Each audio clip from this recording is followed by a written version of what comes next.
Hello everyone, and welcome to Unit 3. In Units 1 and 2, we talked about what microbes are and how they function. In Unit 3, we are going to switch our attention from those types of topics and focus on how we control microbes both inside and outside the body. Our first lecture, Physical and Chemical Agents for Microbial Control, will focus on some of the major ways that we control microbes outside the body so that people do not get infections, or at least their chances of getting an infection are significantly reduced. As usual, here are your lesson objectives. By now, you probably know how to use those to your advantage, but of course, if you ever have any questions about them, please let me know. Now, like I mentioned previously, in Units 1 and 2, we talked about what microbes are and how they work. We talked about some benefits of microbes, some drawbacks of microbes in certain situations, and now we're going to spend some time talking about how it is we can control where microbes are in our environment. The purpose of controlling microbes outside the body is primarily to help reduce or eliminate the chances of disease or decay. And to control microbes outside the body, we use two main methods. We use chemical methods and we use physical methods. Chemicals are some kind of substance that damages microbes. They typically inactivate the microbes or destroy them. Whereas physical methods of control involve actually removing or controlling the microbe by some kind of mechanical action or non-chemical force. We'll talk about these in detail over the next couple of slides, so if those don't quite make sense just yet, don't worry, they will.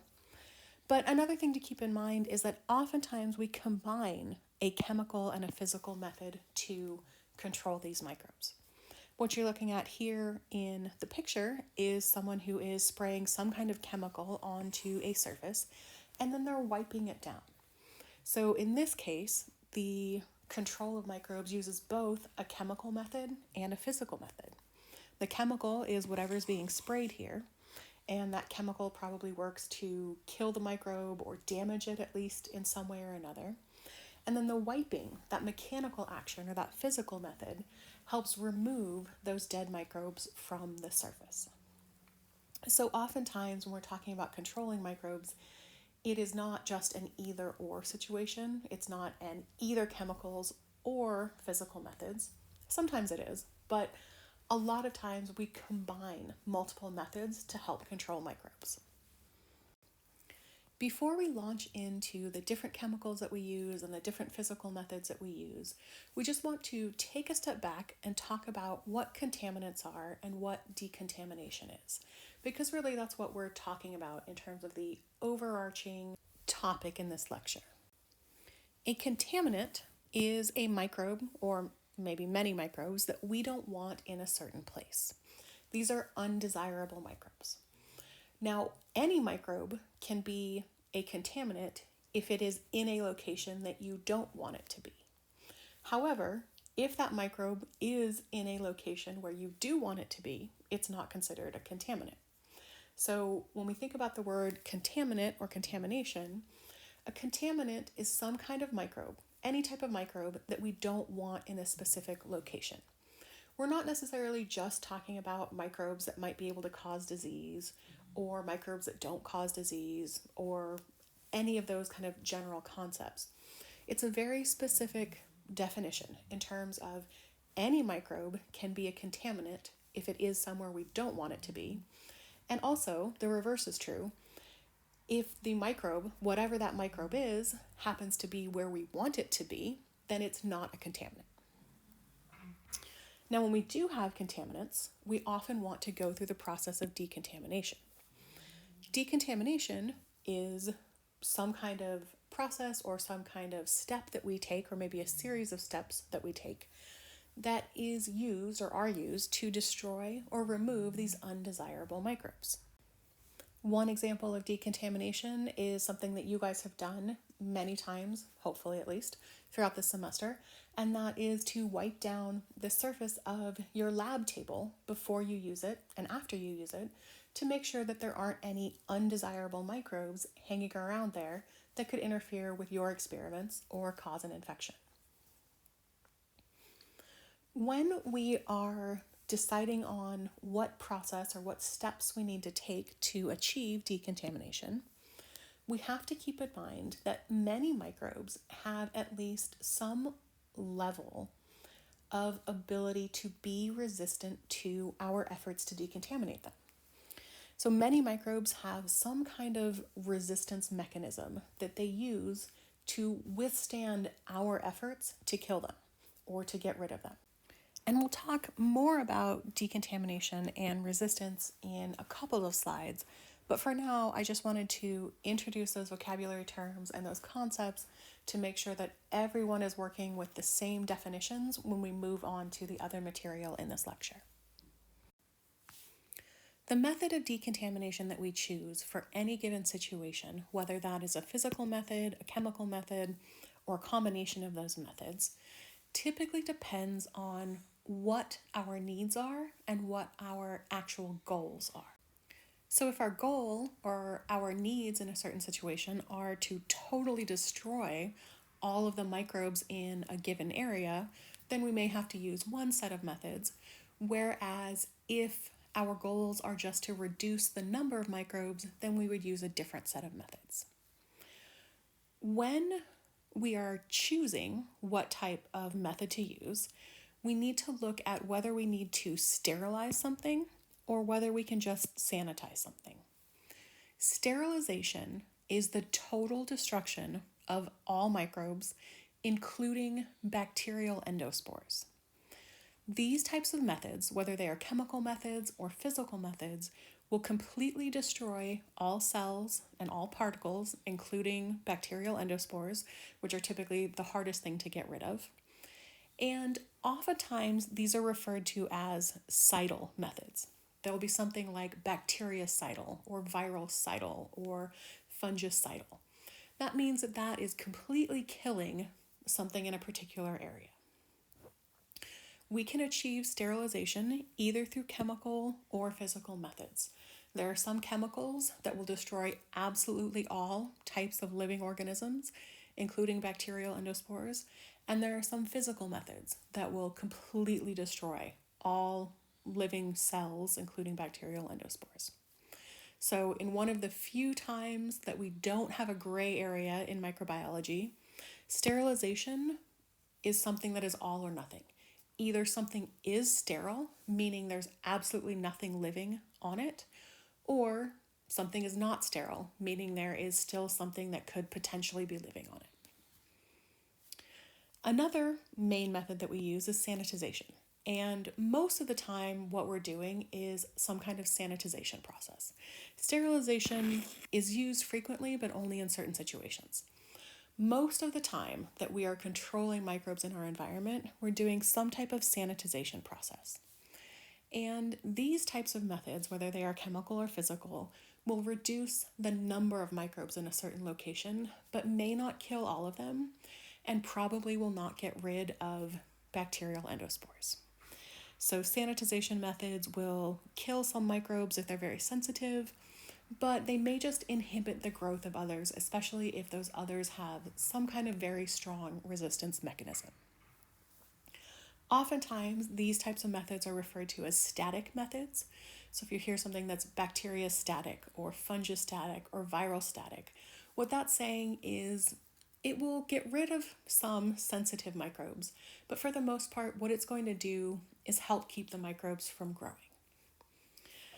Now, what we pick, whether we pick sterilization or sanitization, really just depends on the situation we're in. If we are talking about some kind of instrument that we are going to use to cut open someone's body, that must be sterile. It has to have all types of living organisms, including bacterial endospores, killed. They have to be gone. They have to be completely incapable of reproducing and growing, especially if they get introduced into the human body. If we're talking about the surgeon or the tech or the nurse who is going to help perform that type of activity, it is not possible to sterilize their hands. It's just not. If you sterilize their hands, their hands will die as well. So for things that are living and need to stay living, or for certain types of surfaces that may not have to be completely sterile, sanitization methods will work. When someone is washing up, getting prepared for surgery, they are using usually a combination of chemicals and physical methods to help control the number of microbes on their hands, but they will never completely eliminate them, because if you were to eliminate all of the microbes on their hands, that would require a sterilization process and you would kill their tissue as well. So it's just not possible. Now, as promised, we have come to our slide going into more detail about resistance to decontamination. And remember, resistance to decontamination is just some kind of factor that allows a microbe to withstand our efforts at trying to kill it or get rid of it. So withstand our decontamination efforts. And there are lots of different things that can affect the ability of these microbes to resist our efforts. One of the big things is simply the amount of time the microbe is exposed to our method. So typically, the longer we expose a microbe to some kind of decontamination effort, the better that's going to work. One example is oftentimes on the directions for different bottles of disinfectants or antiseptics, etc., that you might use, you will oftentimes find that the directions include some kind of information about how long that chemical should be left on a surface or a tissue or something like that. So whether that is 30 seconds or 5 minutes or 10 minutes or even 30 minutes, sometimes even longer, depends on what you're doing. Basically, that time is listed because that's how long it takes for that chemical to overcome the resistance efforts that the microbes might have, or the resistance factors that the microbes might have. In terms of the reasons that microbes might be resistant to our efforts, aside from just the chemical not being left on long enough or the physical method not being carried out long enough, there are different characteristics that they might possess. Things that are unique or special about their cells, whether they make endospores or they have capsules or they have mycolic acids. We've talked about endospores and capsules a lot before in Unit 1, not as much mycolic acids. We'll get to those in Unit 4 when we talk about certain types of bacteria, but mycolic acids are very thick, waxy substances that some gram-positive microbes will make and kind of coat their surface with. And it really helps them resist different chemicals that we use to get rid of them. Whether or not the microbe is in a biofilm or free living can also make a difference in terms of how well our efforts to decontaminate go. As you learned in Unit 2, when microbes are in biofilms, they're much more difficult to get rid of, whether we're talking about inside the human body or on the surface in the environment somewhere. The matrix really, really protects them, and destroying the matrix can be very difficult. And while they're in that matrix, they are acting as a group rather than as individuals, and that makes them even more difficult to control. I kind of like to use the analogy that, an individual 3-year-old is great, but when you put 20 of them together in one small room, things could get pretty hectic pretty easily or pretty quickly, and they're a lot harder to control. And bacteria are kind of like that too. 1 or 2 on their own, usually we can handle them. But when a bunch of them get together in one small area and they start behaving a certain way because the other ones are present, it's a lot harder to deal with them. And then whether or not our efforts to decontaminate work also sometimes just depend on what genetic activity is happening for the microbes or what type of metabolic activity is happening for the microbes. Typically, it's much easier for our efforts to work during the log phase, because the log phase of growth is when bacteria are most metabolically active and they're taking in the most substances from their environment. So if we are using a chemical that needs to get taken into their cells to work, then the log phase of their growth is the time that it's going to work the best. So now that we've talked about what the purpose of controlling microbes outside the body is, and talked about just some of the general vocabulary and concepts associated with controlling microbes, we're going to go ahead and go into what our actual physical and chemical methods are to control them. So in terms of physical methods, we primarily use things that are geared towards destroying the cell or cellular components, damaging DNA, or even actually physically removing the microbe from one place. When we look at our physical methods that we commonly use, we can group them into three main categories. We can use temperature, radiation, or filtration. And you've got a little bit in terms of details about each of those here, but we're actually going to talk about all of the details on the next couple of slides. So I'm just going to go ahead and move on to those. For temperature, we can either use low temperatures or high temperatures. Low temperatures, or using cold as a method of microbial control, usually doesn't kill most microbes. It may kill some very sensitive ones, but most of the time, what low temperatures or what cold is doing is slowing down the metabolic activity or the enzyme function of these microbes so they can't go through binary fission very quickly, and therefore we don't get these really big colonies of them growing. An example of that is if you have something in your refrigerator and you let it sit there long enough, typically it will start to grow something on it. And the reason for that is when you took your food and put it in your refrigerator, it had some microbes on it. It wasn't like it was completely devoid of microbes. But the cold temperatures kept those microbes from growing. So it kept those microbes at really, really low levels.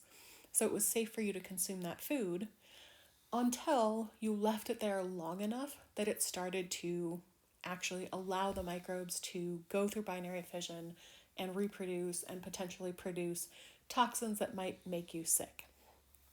So with colder temperatures, most of the time microbes aren't killed. Some very temperature sensitive ones would, like a thermophile would be killed in the refrigerator, but most of the time our food doesn't contain thermophiles anyway.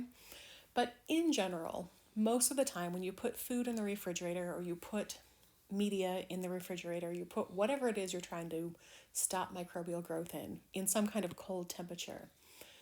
The cold temperature doesn't kill them, it just keeps their growth from happening quickly. So it keeps them growing at very, very slow levels so that, at least in the case of food, the number of microbes stays below, hopefully, the infectious dose, and it remains safe for you to eat for a while.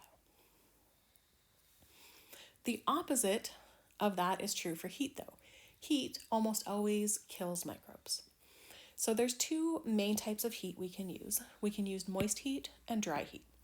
And by far, moist heat, especially steam and pressure, like autoclaving, is the most effective way to get rid of microbes. So this moist heat with steam and pressure is typically a method of sterilization.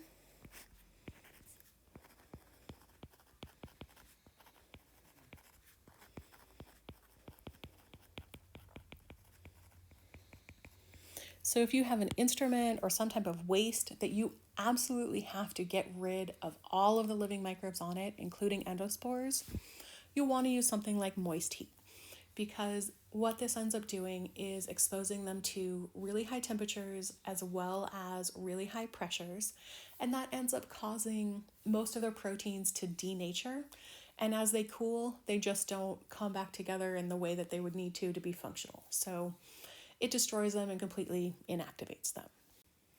Other methods of moist heat that are not as good at getting rid of things as autoclaving in terms of steam and pressure would be are things like non-pressurized steam, boiling, and pasteurization.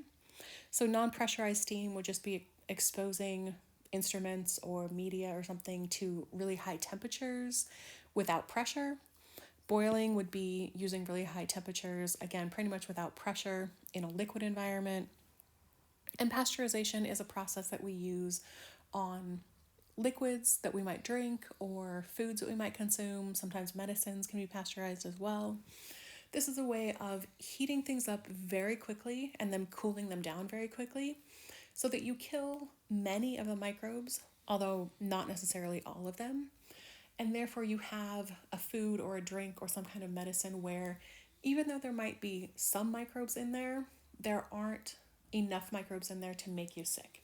And then typically something that has been pasteurized will then be stored in the cold so that, again, even though there are microbes in there, when you put it at the cold temperature, it means those microbes can't grow very rapidly. And then for dry heat, there are kind of two main ways that we can use. We have hot air, which is almost similar to like the way an oven would work. It's not exactly the same, but a similar principle. And incineration. You guys, again, hopefully have used incineration a lot in laboratory setting when you sterilize your loops and your needles to help you maintain purity in your cultures and aseptic technique and everything. This one, incineration, is good in terms of getting rid of everything and it will kill everything, but it can't really be used on certain substances and can't be used in very large areas because basically it's the process of burning things and you don't want to burn everything in a microbiology lab or in your life. Another physical method for control of microbes is radiation. And oftentimes when people hear the term radiation, it sparks these really negative images. And radiation can be very damaging, that is true. However, the type of radiation that is used in these kind of settings is not the kind we're talking about when we think about like nuclear bombs and things like that. This is a different type of radiation. So there are two types of radiation that we can use in microbiology settings to help control these microbes. The first is called ionizing radiation, and the second is called non-ionizing radiation. In ionizing radiation, which are things like gamma rays and X-rays, what that ends up doing is ejecting an electron from a molecule or from an atom. So if this is our diagram of our atom here, and these are our electrons, these two little yellow circles represent our electrons, ionizing radiation would basically take one of these electrons and completely eject it, move it to somewhere else. This causes bonds between atoms to be destroyed. It causes sometimes incorrect bonding to form. And it causes sometimes toxic substances to build up in cells so that they end up dying as a result. This type of radiation is not used super frequently to control microbes, but some of the places it can be used is certain types of food. So certain types of food are irradiated before they are put into grocery store shelves or before transport or something like that to help reduce the number of microbes on the surface and make sure they are either safe for transport or safe for consumption. Non-ionizing radiation is a lot more common than ionizing radiation when we're talking about controlling microbes. One example is through UV light. There are other types of non-ionizing radiation as well, but UV light is one of the most common ways that we can use to control microbes. This type of radiation will move electrons around in an atom, but doesn't completely eject them. What this typically leads to is just the formation of abnormal bonds, especially in DNA. So if you've heard of things like thymine dimers,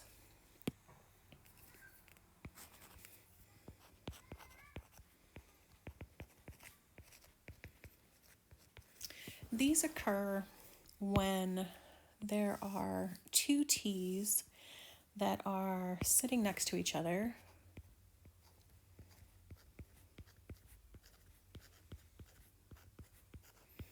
in a DNA strand. So if this is our DNA strand and this is our sequence, and these are exposed to UV radiation. I'll have yellow because it's like from the sun. This is the sun, not some kind of bacteria. It does look like a bacteria, but it is actually representing the sun. So if UV radiation hits these two T's that are sitting next to each other in this DNA strand, then instead of bonding with the T's that would, or the A's that would normally be across from them, so normally these would be A's and there would be a bond there, Instead of that happening, what ends up happening is those bonds break and some new bonds are formed between these T's. So instead of the bonds going across the helix, across like a ladder like it normally does, the bonds break from the corresponding A's and the T's actually join together.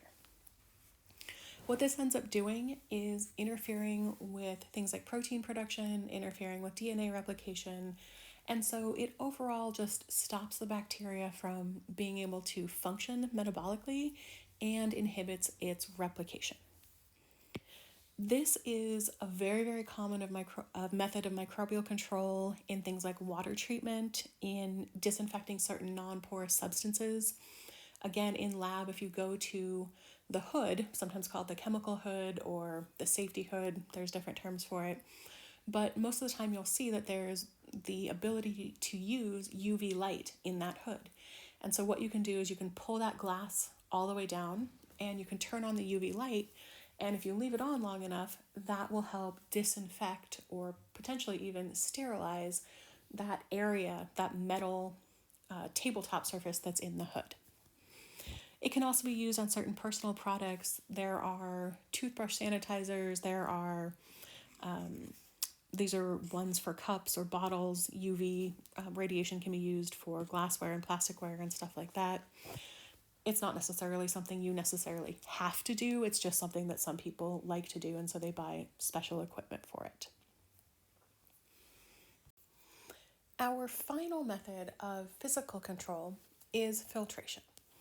And filtration is essentially the process of passing some kind of liquid or some kind of gas through a membrane that has small pores or small holes in it. Those holes, hopefully, are big enough to let the liquid or gas that we want pass through, but trap the microbes. So if I were to draw this out, a filter would look something like this and would have a bunch of fibers that would trap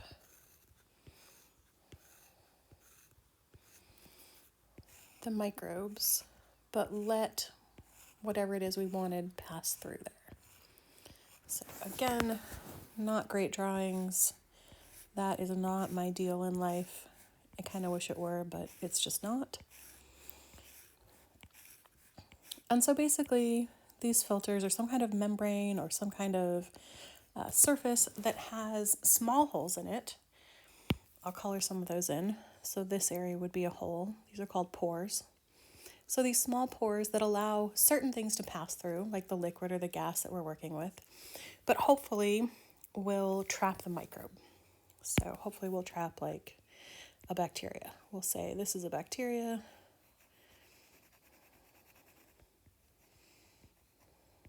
With its little flagella sticking out. And it gets trapped up there, but whatever liquid or gas that we are passing through will come out the other end or come down the other end. And kind of like I've been saying, filtration is great for liquids or for air or for gases. It typically will remove microbes. Most of the time it's very good at bacteria and fungi. It can be good for removing viruses if the pores are small enough. So remember, viruses are much, much smaller than our other types of microbes. And so we have to use special filters if we want to get rid of viruses. The drawback to filtration, though, is that typically it will not remove toxins.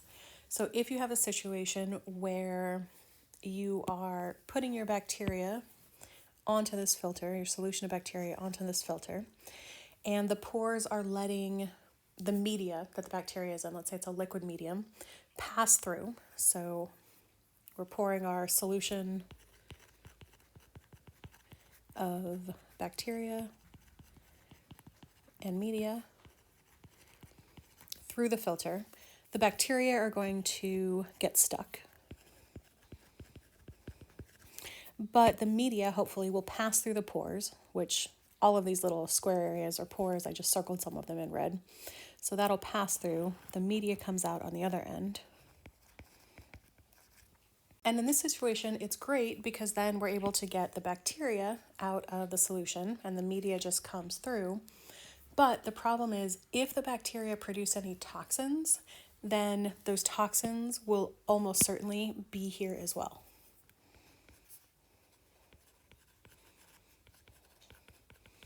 So if your bacteria didn't produce any toxins, that's fine. You've been able to create a situation where you had your solution that had bacteria and media in it.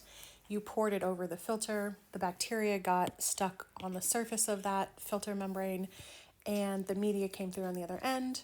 Everything's good. However, if your bacteria produce toxins, then the media and the toxins will pass through to this side. And oftentimes toxins are responsible for disease. So in a situation where this is just going to be used in a laboratory setting, maybe it's not a big deal to have those toxins there, although they could interfere with your experimental results. But if we're talking about like a medicine or something that was filter sterilized and those bacteria produce toxins in the process, then your medicine down here will have toxins in it, and that is bad news. Now, the last two slides of this lecture are focused on chemical methods of control. And the reason there are only two slides for chemicals and several slides for physical methods of control is that actually there are a lot more chemicals that are used on a regular basis. We have kind of three main categories of physical control, but for chemicals, there are a lot more, and so we can't focus on all of them. There are about 10,000 chemicals authorized as things like disinfectants, antiseptics, etc., basically decontaminants in the United States, but only 1,000 or so are used regularly. And even there, out of that 1,000, really there are probably 10 or 20 that we tend to use repeatedly, especially in healthcare situations and laboratory settings. The chemicals that we use can be liquid, solid, or gas. It just depends on the nature of the chemical, what we're going to be doing with it, and how big of an area we need to expose that chemical to achieve our goals of decontamination. The different chemicals that we use work on bacteria in different ways. And I'm sorry, it kept getting cut off. I can't fix that. I'm not sure why. But you guys have seen this diagram before. You have your standard bacteria, cell wall, plasma or cell membrane, the DNA, the nucleoid region, and then the ribosomes, etc. And basically, if we look at all of our chemicals that are approved for use, they fall into these main mechanisms or modes of action. The chemical can either destroy a cell wall by digesting or breaking it down, or it can destroy a cell membrane by influencing the permeability or integrity of it. It could interfere with DNA structure or function, or RNA structure or function, or it could interfere with protein structure and function.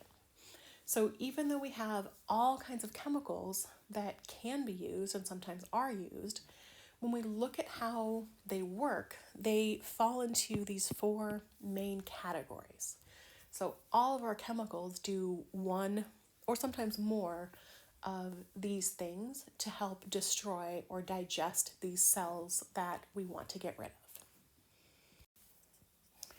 There are different ways of grouping or looking at the chemical agents that we use to control microbes.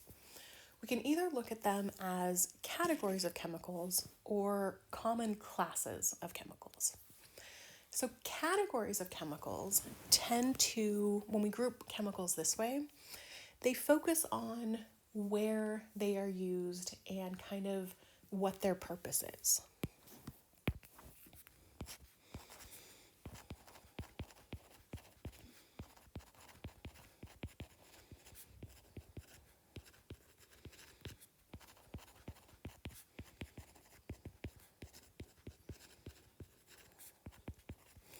So if we look at our list here, our main categories of chemicals are disinfectants, antiseptics, sterilants, degermers, and preservatives. Disinfectants kill vegetative cells but not endospores, and they're used on non-living things. So like I said, they focus on where they're used. So disinfectants are used on non-living things. We're not supposed to use those on people, plants, or animals. And their purpose is to kill vegetative cells, bacterial cells, fungal cells, They might destroy viruses, they might destroy helminths, they might destroy protozoa, but they will not kill bacterial spores. An antiseptic is something that helps prevent invasion of sterile tissue. This is something that is used on living tissue, and typically it's something like alcohol or iodine. We put it on the surface of the skin, and that helps get rid of a certain number of bacteria that are on that surface. So if we have to insert something into the skin or cut that skin open, then we're not transferring quite as many bacteria from the surface of the skin to the internal part of the body. A sterilant is something that destroys all life, including spores. It is used on non-living things. Obviously, sterilants are too harsh to use on living bodies. And the goal of a sterilant really is to get rid of everything. A degermer is something that removes microbes and debris. Typically, it doesn't necessarily kill those microbes. It might kill very sensitive ones, but oftentimes degermers are safe enough typically to be used on living tissue, and their purpose is just to help remove them from the surface of the body, like the surface of the skin on your hands, something like soap. And preservatives are chemicals that help inhibit the growth of microbes. So these are chemicals that are added to some kind of substance or some kind of area, and what they do is they don't kill existing microbes, but they stop any microbes that might get into that area from growing. So those are the categories of chemicals. When we look at what they do and where they're used, we can group chemicals that way. Now, another way of grouping chemicals is the class that they belong to in terms of their chemical structure or how they actually affect the microbes that they have been applied to.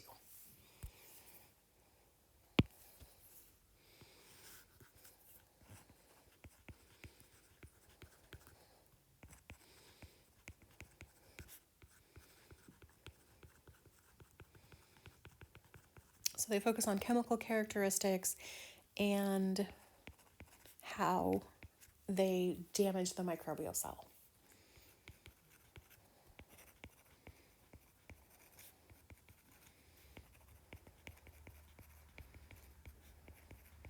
So when we look at chemicals this way, the most common classes that we use are the halogens, the phenols, the alcohols, the detergents and soaps, and the heavy metals.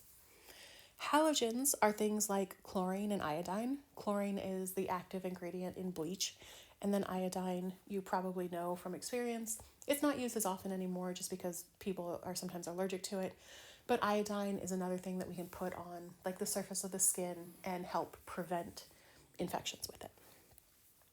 So halogens, the examples that we use very commonly are chlorine and iodine. These act as disinfectants and antiseptics depending on their concentration and depending on what other chemicals might be added to them. And what they do is denature proteins, interfere with enzyme function, and interfere with cofactors of enzymes as well sometimes. Phenols are another group of chemical agents. The most common example of the phenols is actually phenol itself. This was the chemical that Lister used to help do his kind of experiments in sterile surgery. So phenols typically act as disinfectants. What they do is disrupt cell walls and membranes, they cause protein damage, and they inactivate enzymes. So they work in a similar way as the halogens do. They're just a slightly different chemical compound. Alcohols, one example of that is isopropyl alcohol. That is used all the time on a daily basis, kind of all over the world. They can function as disinfectants or antiseptics, just depending on their concentration and again, what else might be added to them. They damage membranes, denature proteins, and dehydrate cells. Detergents and soaps. So soaps and detergents really are just our example for those. These act as degermers, and what they do typically most of the time is they remove microbes and reduce the microbial load. When you wash your hands with soap, most of the time the microbes on your hands are not dying as a result of that soap. What ends up happening essentially is that the soap, the chemical property of the soap and the detergent, sticks to the membranes or the lipids in those microbes. and it also sticks to water. So it has, these soaps and detergents have properties of both being hydrophobic and hydrophilic. And what that means is they attach to the lipid part of the microbe, they attach to the water, and when you rinse your hands under the water, that pulls, the soaps end up pulling the microbes off your hand. So some very sensitive microbes will be killed by soaps just by that action. But most of the time what you're doing with a soap or a detergent is having this chemical that is both going to attach to the lipid on the microbe or the membrane on the microbe and attach to water. And that running water action is what's going to end up pulling the microbe off your hand as a result of that soap being attached to it. And then finally, our last very common class of chemicals that we use are the heavy metals. Things like silver, that's a very common one. We can use mercury, we can use copper as well in certain circumstances, but most of the time silver is the one we're talking about. And we can find silver put in various type of antiseptic type of chemicals or medical products. Sometimes it's found in chemicals that we put on the surface of the skin. That's probably the most common place that it's found to help prevent infections there. And what heavy metals tend to do is bind to proteins and enzymes. They inactivate the active site of the enzymes and any functional groups that are there. Oftentimes they will also kind of interfere with the cofactor of that enzyme, because remember, cofactors are often metals. And so when you put another metal in there, it can start to interfere with the normal cofactor that that enzyme has, which means that it interferes with the growth and metabolism of the microbe.